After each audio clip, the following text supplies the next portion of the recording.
Welcome to Talk Cosmos, the show where Sue Minahan and her panel of guests bring you insightful conversations to awaken consciousness for soul growth. Come journey with us through astrology's energetic cycles and get ready to understand your path in the cosmic roots of the stars.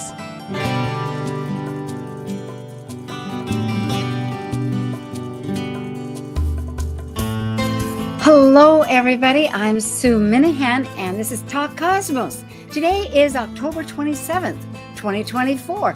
We have just finished the eclipse season that started back early September, and a few weeks prior to that, actually it started in early September because the lunar eclipse was on the 17th of September, and then October 2nd was the Libra solar eclipse. And these eclipses that happen twice a year in pairs are enduring energies. It led up to it, and now we're still experiencing it, but we get a new opportunity because we have a Scorpio new moon. It doesn't always follow the eclipse season, but because the nodes, and it is Scorpio new moon, and that has a lot about transformation. We might think, oh, more shadow time. Well, yes, it is, but really, this is quite a joyous. There's many indications to pick up your joy straps, whatever they are, your boot straps, your joy straps, and row the boat to some merrily down the stream with your friends. That cheers my heart. We'll find out what my great team thinks, because we are now ready for archetypal symbols. Synthesizing the new moon consciousness through archetypal Sabian symbols, numerology, lunar mansions, tarot, and astrology, all together illuminating a new moon vision story. This is your Archetypal Symbols panel. I'm Sue Minahan, founder of Talk Cosmos since 2018. I'm an evolutionary astrologer, consultant, speaker, writer, vibrational astrology student, Dwarf Planet University graduate, Kepler Astrology Toastmasters Club charter member. I have a fine arts music degree plus a certificate in jazz. I'm an artist, musician, and certified color energy life coach. Especially, I love mythology and esoteric philosophies. I'm Elizabeth Liz Muschett, a professional astrologer, intuitive, numerologist, and tarot reader. I'm a certified sacred healing counselor, providing nurturing, in-depth consultations for individuals and couples. I'm an author, blogger, speaker, and international Reiki master and teacher. I create safe space in which to explore the deeper patterns of your life, to clarify your current circumstances and help you find your best path forward. And I'm Justin Crockett-Elsie, an archetypal Jyotish astrologer, yoga and meditation teacher, and author. I combine both Western ancient astrology and modern psychological astrology with Eastern Vedic astrology, and I specialize in predictive, electional, and karmic astrology for individuals and couples. I also do in-depth astrological research into arcane astrological concepts, focusing on the mystical, occult side of astrology. Eleanor Roosevelt once said, "Yesterday is history, tomorrow is a mystery, and today is a gift." And that's why it's called the present. Hello.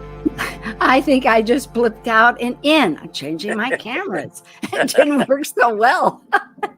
Yes, but we got to try things and risk things, right? Yeah, don't change the cameras in the midstream here. I know. Well, hello, Justin, and hello, Liz. Hey, Hi, Sue.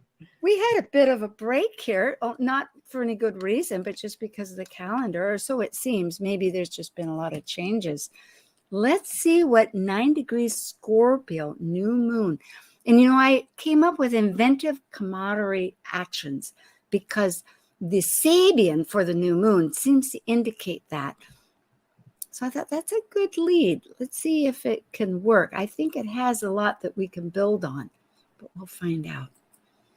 So for folks, Elizabeth Liz Muschett, A Light Path, you can reach her at liz@alightpath.com, and Justin Crockett-Elsie at his website with his name, and justin.elsie@gmail.com, and myself at cosmos. So the consciousness of Scorpio, it's water, but it's fixed. Not exactly an iceberg, although it could be. You know, it's hailstorms, something like that.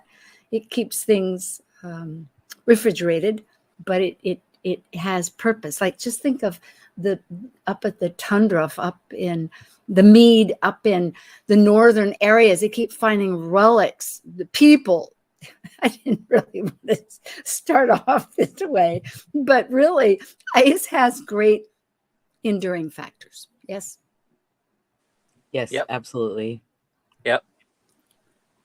So it is ruled by Pluto, which again would be, along with that idea, that's in the modern terms, and Mars, and they're in opposition right now. So we're really experiencing, I think, again, a story of, well, I'm thinking of the old and the new as we evolve into new eras.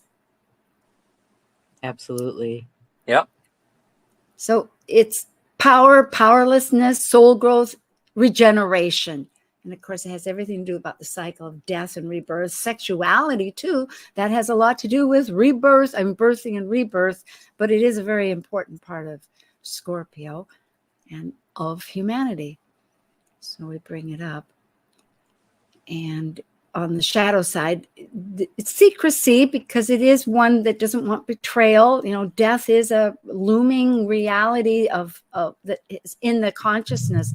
So life, wanting life, is preeminent for Scorpio. It's not death, it's how to live. So therefore, they may be secret about certain things, or possibly want to manipulate things in order to put it in their favor.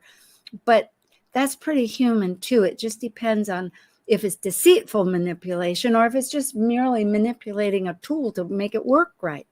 Anyway, we could go on and on. Shall I continue? Yes. And this, let's get to the next slide. Let's get going here. all right. The Aurora Borealis of beginning and ending. That's what its symbology is. 9. Liz, do you want to speak? Okay, so the sun and moon is at 9 degrees. So the number 9 is a completion and an ending. It's the ending of a cycle, so we can renew and begin again with the 1. So we're finishing up things, and it's, you know, preparing to move forward, so that you might need to release some things. And the trump card, death. Justin? Yeah, it corresponds to Scorpio. And in this card, it's a beautiful card to show the death and rebirth, because the red and then the earth is brown. So that's kind of, to me, like death. And then the rebirth part of it, or the renewal, is the butterfly and the white birch trees and the white flower. And compost. Dirt is often compost from the leaves and the humus of life. And so that's very significant too, of that whole idea. This is a lovely card. This is a Robin Wood Tarot deck. And Liz brought these pictures up. I meant to write that down. I forgot. So thank you, Liz. And you're welcome. Yeah. The minor arcana cards align the decans of astrology, which is every 10 signs of the 30 degrees of each zodiac. Since there are 12, that's 360 degrees. And it's from 0. So what we're looking at and will be are, if you have a planet, any sign, point, or whatever, if it's between 0 to 10 9, you know, the last part of 9 degrees, and then subsequent 10 up to 19 or 20 to 29, it's in this section of the decan, and it's ruled by, not ruled, but it's influenced. It has significance with this tarot card. So the first decan is a 5 of Cups. It's Mars and Scorpio, the Lord of loss and pleasure, and it's a very recent loss. So it's like if you maybe lost your job, it's like you're in the strong emotion of that. It's like you haven't had time to react. And I like how you had mentioned, as we went through these pictures earlier, that there's two cups left, meaning all is not lost. Right. And it's important to note that this moon is in this decan. Thank you. I was trying to, thank you. You answered my desire. Thank you. That's good. So onward. We were asked to purge things, and now we realize that there's more ahead. And I think that's what it's good. And then the next decan number 2 is the 6 of Cups, Sun in Scorpio, the Lord of Pleasure. And it's, joyful times, innocence, oftentimes our childhood. And, it's like they're protected because they have a yard there to play in, so to speak. So, and there's flowers, and the sunshine. So to me, that's joy and happiness. Anything you want to say, Justin? No, you got it covered. Yeah, it's quite safe. It sounds like it's a good time to just relish in that connection, because emotional connection, this is a strong one. And then the 7 of Cups, Venus in Scorpio. Go ahead, Liz. Yeah, this is decan number 3, the Lord of Illusory Success. Because there's 7 cups there and choices to make, but like I'll just take the cup with the jewels in it. Is it full of jewels, or is it fake jewels on top of some coal? But you kind of don't know what's in that cup. It could look really good and it's not so good, or vice versa. Yeah, it's quite a contemplative picture. It speaks very well of this card. So in other words, folks, if you have anything from 20 degrees to the very end of Scorpio, it will be in this dimension where you have this opportunity to kind of consider, because we do wonder about our choices and we don't really know. But I think that is the beautiful reality of Scorpio. It shows us awareness. It's not hidden in this sense. Would you agree? Does that make sense? Justin, do you want to add anything to this card? No, you got it covered. Okay. So the next thing we look at after the tarot is the lunar mansions. And in Jyotish or Vedic astrology, the lunar mansions are called the nakshatras. And they're basically focusing on the stars within the zodiac constellation that where the moon is in. So on the next slide. You know what I love? If I hear I'm interacting at the moment, but I'm just realizing with Vedic astrology or Eastern, the astrology that did you mention that the constellations is what the astrology is fixed for, and it's really a wonderful learning about this, because it's part of our whole heritage with astrology. Yep. Yeah. Okay.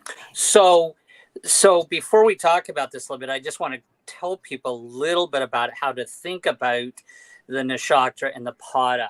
So when we look at Western astrology, we look at the decans and how it's broken down by within a zodiac sign, and then you can kind of think about that in relation to the pada, because there's 4 padas or sections or decans, however you want to say it, and within Vedic astrology. And so the first pada is always ruled by fire. The second one is always ruled by earth. And the third one is always ruled by air sign. And of course, with this moon, it's a third pada, so it's an air sign moon. And then, of course, the fourth pada is always ruled by a water sign.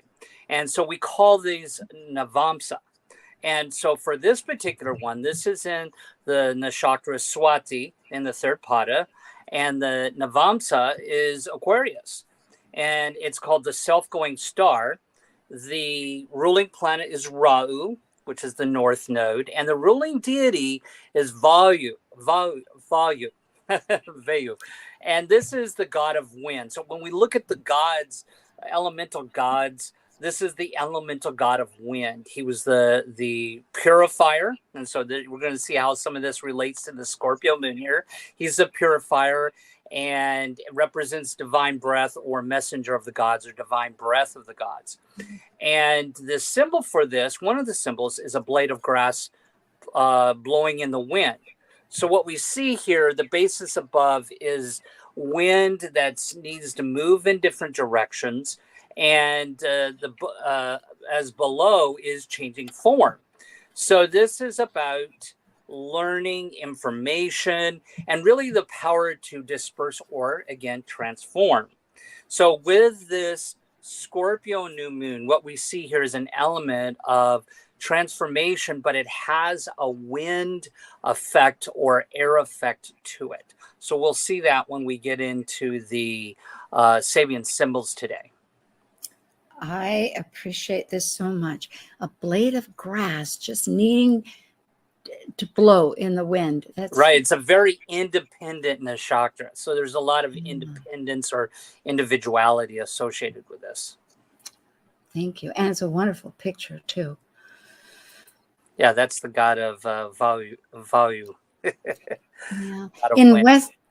In Western mythology, I'm really choosing to talk about Scorpio itself. And it has a lot to do with about Orion the hunter, and it's his pride. He was a great hunter and very vain and boasted about his great ability to kill any animal.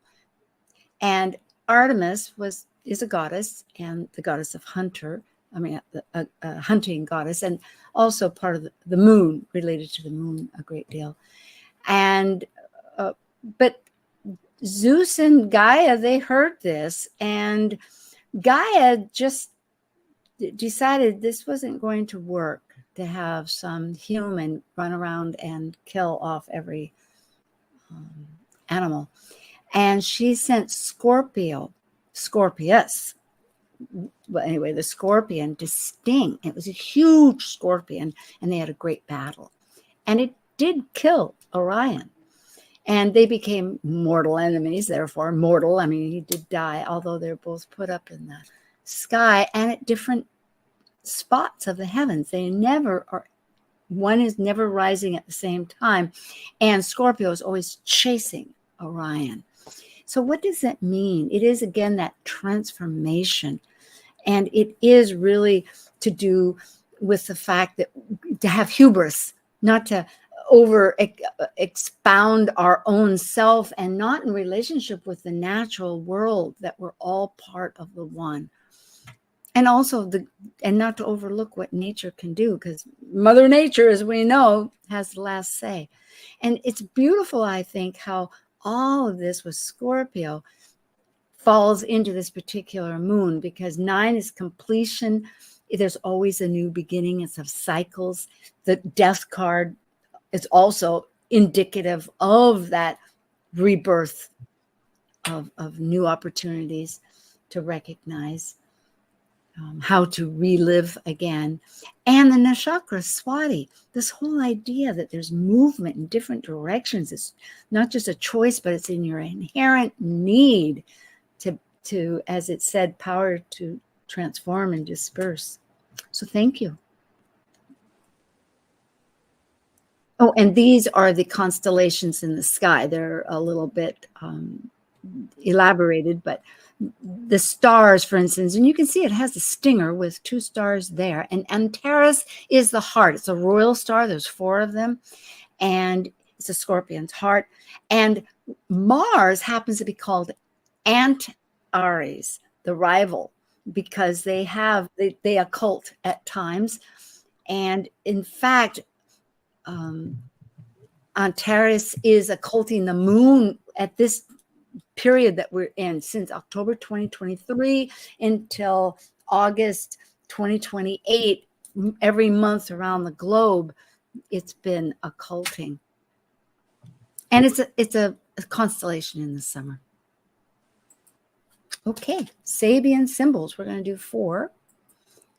And this is according to the Eastern chart for the Washington, D.C. It's a strong year for the U.S., so we're using that instead of the Greenwich one. And it happens to be on November 1st, 2024 at 8:46:54, which we could round off to 8:47 a.m. in Washington, D.C. And so the ascendant is 22 degrees Scorpio in 45 minutes, but for Sabians, 22 degrees. And the MC is going to be 4 degrees Virgo. And of course, the moon is 9 degrees Scorpio. And we just round that one up to have the Sabian. But we have a story that we're telling. Shall we begin? Go ahead, Liz, with the ascendant. Okay, the ascendant at 22 degrees Scorpio, and the leading up degree is 21 Scorpio. Obeying his conscience, a soldier resists orders, and the keynote is a readiness to face the results of a refusal to follow the authoritarian pattern of an aggressive society. And the keyword is inner freedom. So this is where we've come from. It's the past, but the present right now at 22 degrees is a hunter shooting wild ducks. So it's that social, what's accepted to release an individual or group, their aggressive instincts, because we're socializing instincts. And the Scorpio 23 degrees, what we're moving towards here is a rabbit metamorphosis into a nature spirit. And the keynote here is the raising of animal desires to a higher level. And so we have this transubstantiation. Yeah. And the growth, if we want a story beyond that, would be Scorpio 24. After having heard an inspired individual deliver his Sermon on the Mount, crowds are returning home. And so it's that need to incorporate inspiring experiences and teachings into what we know as everyday living. But it's that challenge of transformation. To me, this really speaks a lot of the Scorpion and the Orion, doesn't it? You know, you've got to work with life. Liz, for the ascendant, we're starting at Midheaven. 3 degrees to 6 degrees. Oh, midheaven. Yeah, go ahead. Yeah. Lead on. So the midheaven of the past is Virgo 3, 2 guardian angels.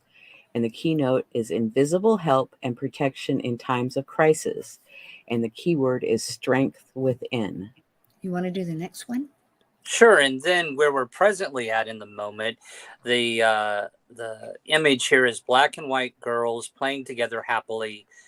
The keynote here is the overcoming of social cultural prejudices. And so the keyword is brotherhood. Yeah. As you had said once, Justin, as we all know, some of these are so definitive. And that one, we can understand clearly how that works, you know, with the imagery and the keyword. So the Sabian is Virgo 5, a man becoming aware of nature spirits and normally unseen spiritual agencies, the opening of new levels of consciousness, and the keyword is imagination.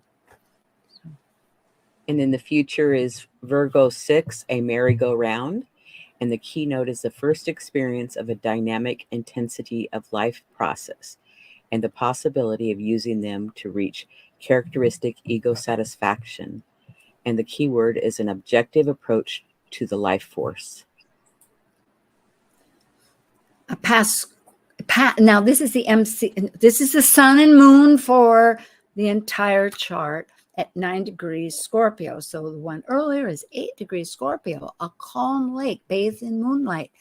The keynote is a quiet openness to higher inspiration, because the keyword is quiescence, and it's a need for peace and readiness to accept the illumination from above. And I think it means, yes. Go ahead, Liz.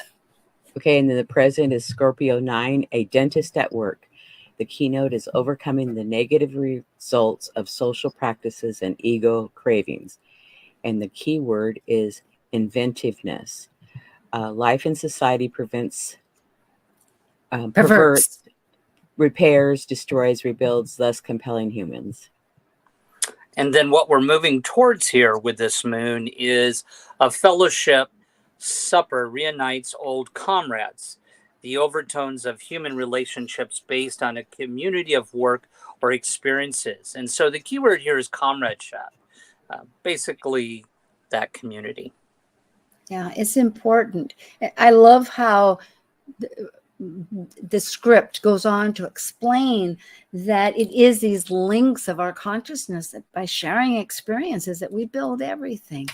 And that's a theme, I think, in a sense, for this whole moon. We'll see what the astrology says, but the future from the Sabian, if it follows through, like Linda Hill actually does in her system, it would be Scorpio 11. A drowning man is being rescued. The deep concern of the social group for the safety of individuals, and it's humanitarianism. It's that basic feeling of how we feel with ourselves and others, that love, that exchange. And I'll have the two of you go through these keywords, if you would, for the ascendant, and the MC, and then the sun and moon. Okay, so the keywords for the ascendant are inner freedom, socialization of instincts, transubstantiation, and challenge to transformation. So I don't know what a roundup would be of all those ones, but anybody else? Yeah, to me, because we look at the ascendant that's how we're moving forward with this new moon here into our world. It just feels like to me that it's giving us some insight into really that inner freedom, listening to our inner voice, and really making sure that what experiences we're going through with transformation, that we're incorporating those, we're soaking those in. That's what I get out of that. Yeah, I really agree with that. It feels as though if you have the freedom to be, but then we need to temper it. We need to socialize those instincts. And then can we do it? Can we rise to the occasion? So it is most interesting. Well, for the MC, which is how we would interact with our social groups at large, our not networks, but our, what would we say? Well, it's actually kind of what we're trying to accomplish. That's that bell curve, the what our higher goals are, what we're trying to accomplish right there. So thank you. So it would be strength within, brotherhood, imagination, and an objective approach to life force. Go ahead, Liz. Well, it's like that each individual has enough strength, and the brotherhood to me is that's community. We're doing it together because we probably have a lot of the same desires, and that's where the imagination comes up in. And it's like coming up with a new approach to how you live life. Yeah, I agree. I think I agree with you. It's really realizing that we all have the strength to accomplish what we need to accomplish. And the brotherhood, to me, is kind of represents those spirit guides, right? There's something about the hidden guides there in the Sabian symbols that speaks to. And it's really telling us to be discerning, discriminating, take a really objective approach to what we're dealing with. And I love both of these because it feeds right into the moon itself for the solar. Why did I put solar eclipse? Darn, sorry, folks. That was from last week. We almost got through this without a hitch. But at any rate, it is a new moon at 9 degrees Scorpio. And so shall we present those and finish it up, and then we'll take a little break. Go ahead, Liz. Okay, the keywords are quiescence and inventiveness, comradeship, and humanitarianism. So it's like when you hit a challenge, it's like you have to come up with a new idea of how to resolve that, and again working together and in a humanitarian way for the good of all, basically. Beautiful. And I want to go back to the Nakshatras here, because that Swati is really another aspect of that is relationships and contracts and doing things that are to the greater good here. Anybody who's born in Swati is going to be focused on, a lot of times people involved in business and doing contracts, but they always have this spiritual, social concern for others. And we see that in the Sabian symbols here, that how we're changing right now is that there is that support with comradeship and doing this transformation with this new moon is focusing on humanitarianism. And I might note, for those that are born in the 60s, this is going to be very close to their Neptunes in Scorpio in the early 60s. So this is that, Neptune representing the collective there. So that's going to show up for people, or if they have other planets that are in those degrees of Scorpio, that this is kind of affecting that. So excellent. Powerful times. That's good. And what wonderful code words. Inventive, camaraderie, and humanism. Okay, we will return, and this is archetypal symbols with the Scorpio new moon with Liz Muschett and Justin Crockett-Elsey. We'll return. Stay with us.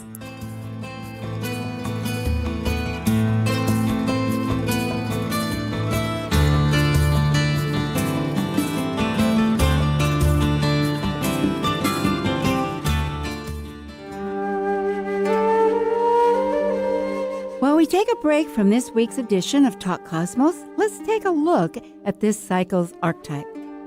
We are currently in the yin period of Scorpio, traditionally ruled by Mars, now ruled by Pluto. By departing a cycle based on comparison between extreme energies finding balance, Scorpio commits a relationship to exchange resources, experiencing power and powerlessness for the purpose of soul growth transformation. As a fixed water sign that is extreme, intense, and secretively deep, Scorpio's passionate nature questions the psychology and mystery concerning life and death. This is Martha Norwalk every Sunday morning beginning at 9 a.m. Thanks in part to Linda Rasmussen at verticalenergyworldwide.com. We cover the world of animals. This week, November 3rd, it's Shelter Rescue Sanctuary and anything that helps our animal friends Sunday. We'll check in with Meow Cat Rescue, Help Animals India, Beth and Merritt Clifton from animals24-7.org. Plus, we'll find out what's going on at the Ananda Institute for Living Yoga. Martha Norwalk's Animal World, Sunday morning, 9 a.m. to noon, right here on Alternative Talk, AM 1150. Talk Cosmos brings insightful conversations to awaken consciousness for the soul growth with hour-long programs every Sunday at 1 p.m. Pacific on KKNW. Talk Cosmos weekly programs are also available to watch live on the Talk Cosmos YouTube channel and Facebook page. While you're there, make sure you click the like and subscribe buttons so you get the full Talk Cosmos experience. Or if you'd rather listen to the show archives with audio only, the entire podcast collection since 2018 is available on most podcast carriers. And to find out about upcoming programs, sign up for the newsletter at talkcosmos.com. So grab your coffee, tea, or kombucha and enjoy the show. Alternative Talk 1150, local talk for the body, mind, and soul. There we go. Okay, this is our Archetypal Symbols panel. And again, we have Liz Muschett and Justin Crockett-Elsey and myself. And this is a little recap, just letting you know how you can get in touch. Liz has her own YouTube monthly episode channel called Elizabeth Liz Muschett. And Liz, go ahead and tell us. And Justin and I do 3 forecasts a month, the astrology forecast for the month, the full moon forecast, and a Chiron asteroid series. And then I have a show called the Astrology Star Sisters Talk Over Tea. And one of my star sisters does Dwarf Planets series with me, and that's Sue. And then Madam Simon, we usually do planet stationing. And then decans with Joy Vernon and fixed stars with Marcia Bouchard. I look forward to having you join me. Yeah, and the decans are astrology and and tarot, just fascinating. And Justin can be found at Instagram, where he does 3 different events, and that's Astrological Yogi. And then he also, and then I also have a YouTube channel that's I have, and I do another podcast with Michael Bartlett, and we have a YouTube podcast called The Relationship Guys, and you could see that on my YouTube channel. Good. And then Justin happens to also be on several shows, which we've indicated, but on Talk Cosmos, he's on a quarterly Astro Jam with mystery charts, and on this particular archetypal symbols with Liz and myself. And then we just had one last week, which is a series on a new channel, a new panel that's going to be about global currents. And it was about swing states. So come in November and we'll find out what's happening then. And it has a lot to do with the United States. But also he's with the Liz's channel too. Yeah. So, okay. And then in December, I'm doing a talk for OPA on the Sabian symbols. So for those that watch the show and want to know more about diving into the Sabian symbols, and I'm going to be covering about Mark's book on this, and Dane Royar's book on the Sabian symbols. So, and if you're a member of OPA, Organization for Professional Astrology, you can just attend. Otherwise, it's pretty nominal. So myself, I have videos with Liz. If you go to my program, my channel, you can go to that playlist and see it.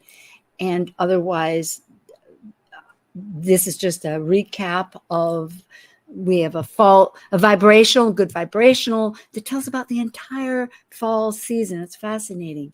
And of course, Pluto's about to leave, and then the swing states. And next week is going to be about the lunar phases for the month. So thank you for subscribing to our conversation today about the 9 degrees and 35, it should be 35 minute Scorpio new moon. It's on November 1st, and in Washington, D.C., it's going to be in the morning at 8:47 a.m., and in Greenwich, it's going to be at just after noon, 12:47. We have a couple of out-of-bound planets. That's when it's outside the sun's orbit. And for this particular one, this chart tells you where you see that little line. But a couple are chronic. Ceres has been since April and will be until January 15th. Venus is one of these. It just started. Today's the 27th. It's starting today, and it's going to be until December 3rd.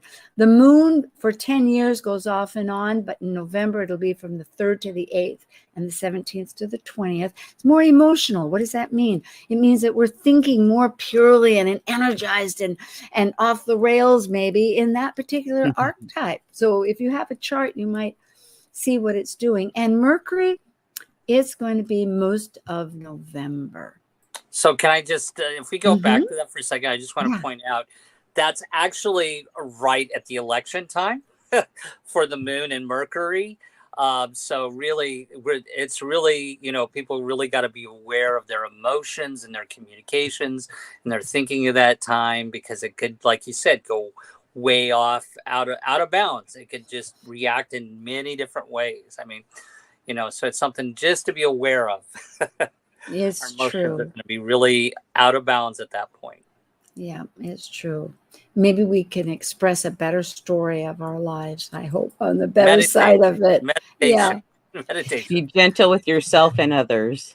And meditate. Yeah. Gentle. That's always good. We have action aspects. Those are the squares, sesquiquadrate. That's when you have a square and a half one. And there's a lot of action involved. And flowing is a trine. Flowing, I've learned through vibrational astrology, has to flow. It's not just that it's flowing.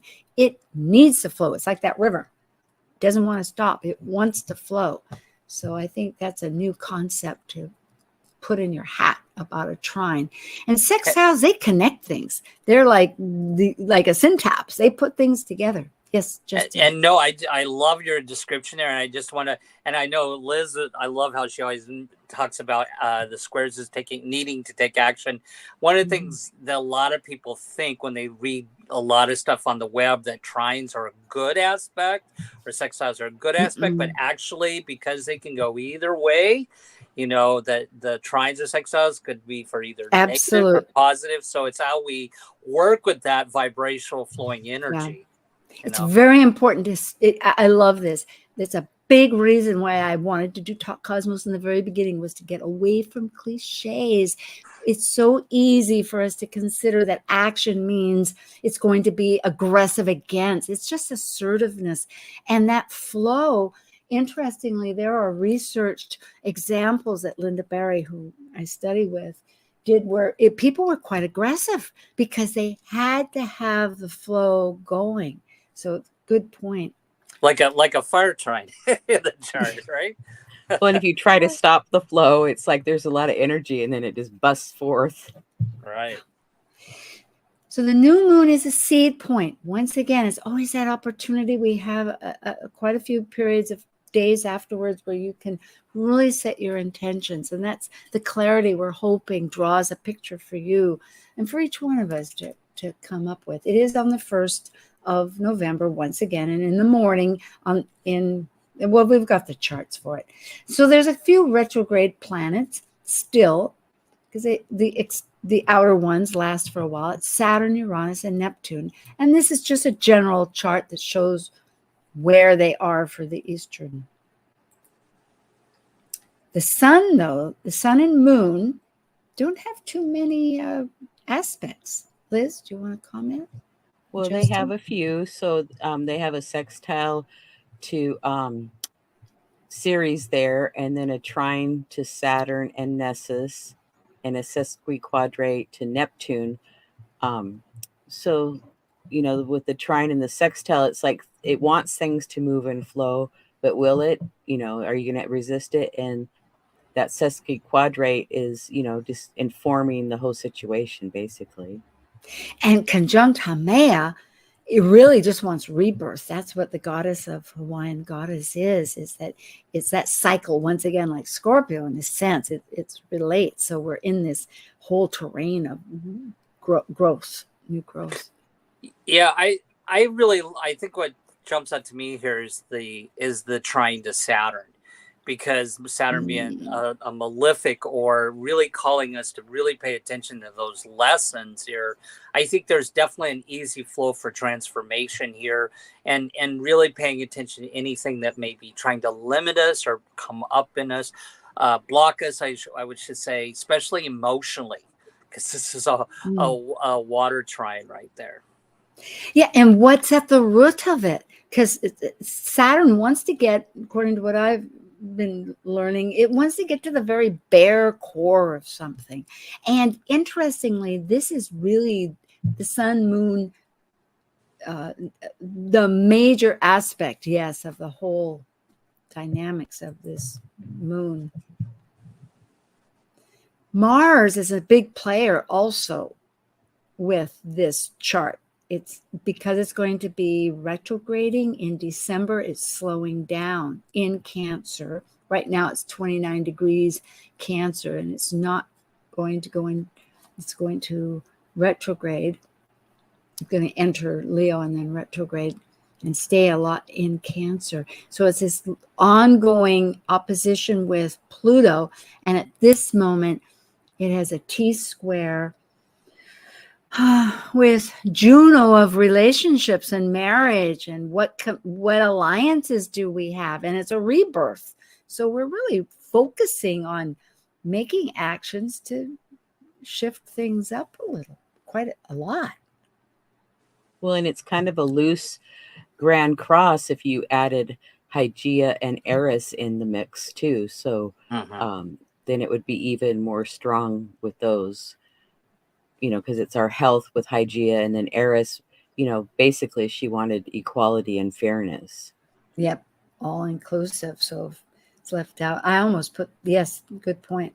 Yep. And, even though they're opposing one another, I definitely, you got Mars as an activator, and Pluto, which is that death and rebirth and structure, that this is, change is going to happen. Whether we want it or not, change is going to happen. And so it's how we back to the saving symbols, how we integrate these lessons at this particular point of time during this period of change. True. And in Cancer and Capricorn, it's a lot about processes and just natural endings and beginnings. So we have a choice here. We can renew with and cardinal signs. Mars is in a trine with Neptune, so it's like through the change, we probably need to have a new vision. Beautiful. Right, and the fact that the other thing too, I jumped out with me was is the square there with Mars squaring Eris, right, and Hygeia, right, and so it's almost like, I always look at Eris as sort of the feminine aspect of Mars, right? Because it has that same energy. It's got that arrow, but there could be a lot of discord or major things going with emotions. Because here we got a fire and a water sign, which is steam, right? And in the Vedic, it's called Gadanta, when there's these planets that go from a water sign to a fire sign. So it's still that sort of that energy that water, fire. It builds steam. So it's really, again, back to how we really pay attention to any discord that comes up emotionally in our own being or within our relationships at this particular point in time. And there's so much invested. When you think of Pluto in Capricorn, which it has been for 16 years, and as of the 19th, I believe it goes into Aquarius to stay for 20 years. And so we're at the last tail end for the next month. This is the 23rd, and then it goes about the 20th. So it's almost a month where we're going to be experiencing the last dredges of Capricorn. And perhaps we can do the unfinished business and really put the pieces together. I have to be optimistic. Oh my goodness. Yeah. Now there's more action aspects, and that would be the squares and oppositions. And there's also a quincunx in here. That's the green one, which is 150 degrees, which wants really, it's a growth process. You need to grow. And that's where your maybe the belief systems of Jupiter with Ceres, which can be grief. And then from grief, you can find how to nurture yourself. So there's a lot of learning. How do you take that which would have pained us and was our story of grief and loss, and how can we restructure that philosophy, that pattern, the belief pattern, in order to nurture ourselves and others? Well, if I may say something about that quincunx, I mean, because that's really about an imbalance, I think. That's one of the aspects of that. And it's in one aspect, we got Jupiter and Gemini in the 7th house. So we're talking about communication, and then Ceres in Capricorn in the house of values. So there's this imbalance with communications and our relationships in the collective about people that have different values at this particular point in time. So that's just, I think, indicative of this political season that we're in. Yeah. Actually, that drills down very clearly just what I appreciate that. It gives more substance to how to think the belief systems. It is in that communication with other cultures and in the structure of things and the values. That's well put. And with all the oppositions, it's asking for change, but you can see what's opposing you. Where, when it's a square, it's not quite in your vision, but you need to make change. So it's like, again, enforcing that we need to make changes. Yeah. And so fascinating. Again, it's each one of these inner planets, or they're not inner, but as we see, Mercury is opposite Uranus. They're like the higher octave of it. Venus opposite Jupiter. Venus of your desires and values as you present, and Jupiter of our greater scheme of things and vision. And Mars, action with transformation, and that whole square. It's just loaded. Yeah, let's go on to the next one. Thank you. Go ahead. So we have a grand trine kite that's Mars is involved in. Mars is trine Neptune and Mercury, and the kite points to Pluto because we have that Mars opposite Pluto. So through the change, there'll be some flow, whether it's how we make the change or after we make the change, and then how things flow together, I think. Yeah, I agree. And again, I think it's indicative of where we're at in our collective. I mean, you got Mars, the activator, so it's a lot of fiery emotions right now, and it's trining Mercury and Scorpio and communications here. And so it's going to be a lot of people being really direct right now and really emotional. And then it's with Neptune there, the collective. And then, of course, as you mentioned, it's kiting Pluto there. So it's kind of really, again, I would say we're paying attention to our communications and emotions at this particular period of time. Yeah, there'll be 2 more oppositions between Pluto, Mars and Pluto, but they'll be in Aquarius, and I believe they're January, February. They're in 2025, early 2025. Okay, I think you can go to the next one. There we go. Yeah, this is a T-square, and it's with Pholus, which is a centaur. And I know, Justin, you have insights that you can share perhaps with this. Well, again, the Pholus is in Capricorn in our second house of values. And it's again, I think it's really kind of indicative of what's happening with Ceres there and Pluto there. And it really, Capricorn, no matter where you're at in the world, it's talking about sudden changes of our structure, of how we're dealing with it. And it's hitting those nodes. And this is really, again, those nodes and Libra Aries, which is about self and relationship. I think ultimately we're going through a period in the collective where we're having changes in structure of our relationships. And that's really what it boils down to. And I think it's just something, it's just kind of reflective. Astrology does reflect of what's kind of going on for us. We're just kind of saying, oh, this is why this is happening. Yeah, and to cut away, like if Pholus is like cutting something because he's the one with the wine for the wedding, or not the wedding, but the party. Sudden changes. Sudden changes. So here you have like sudden events.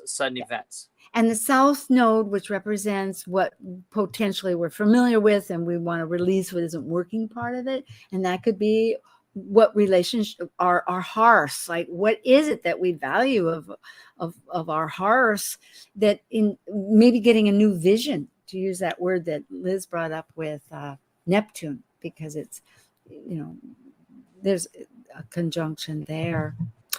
We shall see. We're in a new change. Let's go to the connecting. There's lots of connections. That's what I think really this is somewhat the inventive camaraderie actions, that the theme of the Sabian symbols. And then let's go back to the chakra too, to try to see if we can embolden.